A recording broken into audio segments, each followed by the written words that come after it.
Olá, eu sou a Tatiane Fabriziani e hoje vou falar com você sobre medo. O que é o medo? Muitas vezes sentimos medo diante de situações, diante de reações de algumas pessoas, determinadas situações que temos que enfrentar. Mas o que é o medo?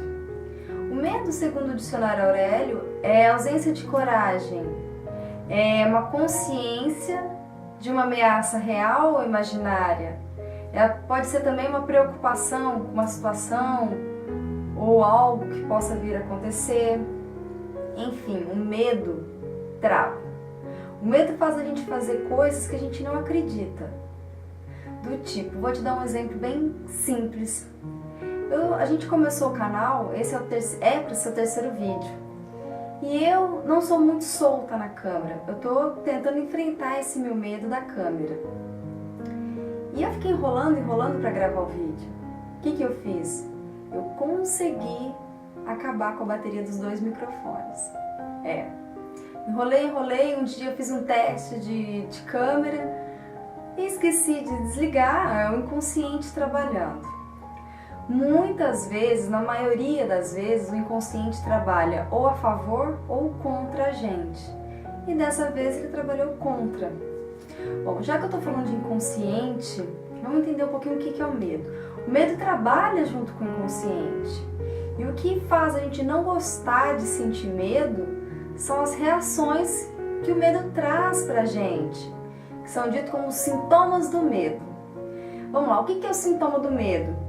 Muitas vezes é o que eu senti, você tem atitudes inconscientes, muitas vezes a gente fica tremendo, fica nervoso, fica vermelho, dá falta de ar, são muitas sensações.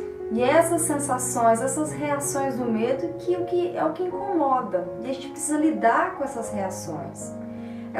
Essas reações todas estão ligadas aqui, com o cérebro.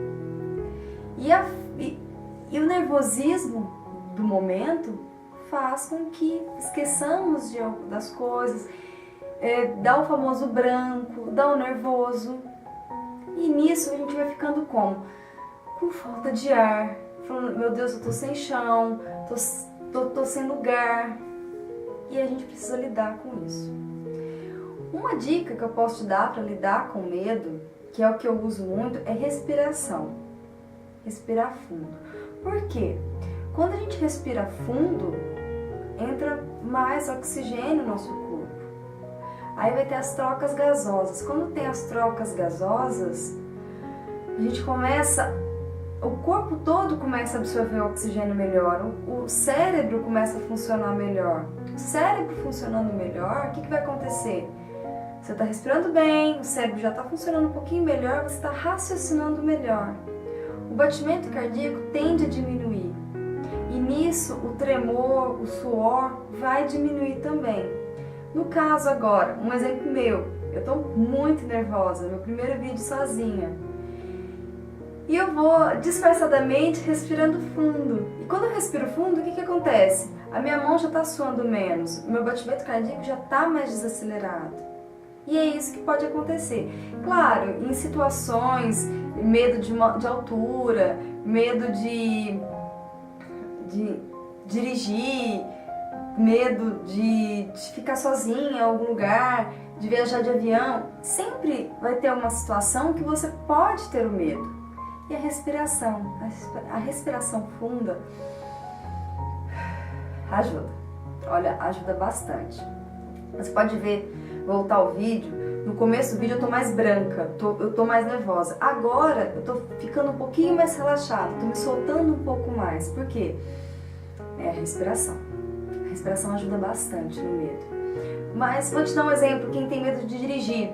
Quem tem medo de dirigir pode enfrentar esse medo também. Só respirando fundo? Não. Tem que ter mais, assim, uma prudência ali do lado. Não vai pegar o carro e sair dirigindo sozinho. Você pode pedir para um amigo, para um parente, tá ali do seu lado para te dar um apoio. Esse apoio também ajuda você a combater o medo que você tem. Vou voltar no meu caso. Medo de gravar sozinha. Quando o Fábio tá comigo, eu tenho mais coragem, mais força, fico, vou conseguir. Sozinha é muito mais difícil. No caso do dirigir é a mesma coisa. Se você dirige do lado de alguém, você tem um apoio, você sabe que se der um branco ali, é só trocar. Mas é claro, tem que ter a prudência de não sair dirigindo sozinho aí e pegar uma marginal sozinho, né? O medo tem dessas coisas. Você tem que estar junto com a coragem para enfrentar, mas ao mesmo tempo tem que estar com a prudência ali para não fazer grandes besteiras. Agora, uma outra coisa também do medo, que é importante falar, é que muitas vezes não temos como enfrentar o medo. A gente precisa administrar. Eu acho que a parte mais difícil, a parte mais importante é administrar o medo. Porque, por exemplo, eu tenho muito medo que o Fábio, meu marido, morra. É um medo que eu tenho todo dia. Eu acho que todo mundo que ama alguém tem esse medo, tem o medo de perder alguém. Como é que perde? Como é que enfrenta esse medo? Não tem jeito. É só perdendo a pessoa. E é uma coisa que eu já não quero, você não quer, ninguém quer. Então a gente tem que administrar esse medo. Com oração, com respeito à vida. Saber administrar o dia a dia. Tem pessoas que se apegam à meditação, tem pessoas que se apegam a uma fé, a oração, entrega para a vida. É muito grande, é maior que eu, maior que você. É a lei de Deus, lei da vida. Mas tem muitos outros medos que também não tem como enfrentar. Você tem que aprender a administrar. E é sobre isso que eu vou falar no próximo vídeo com você. Até mais!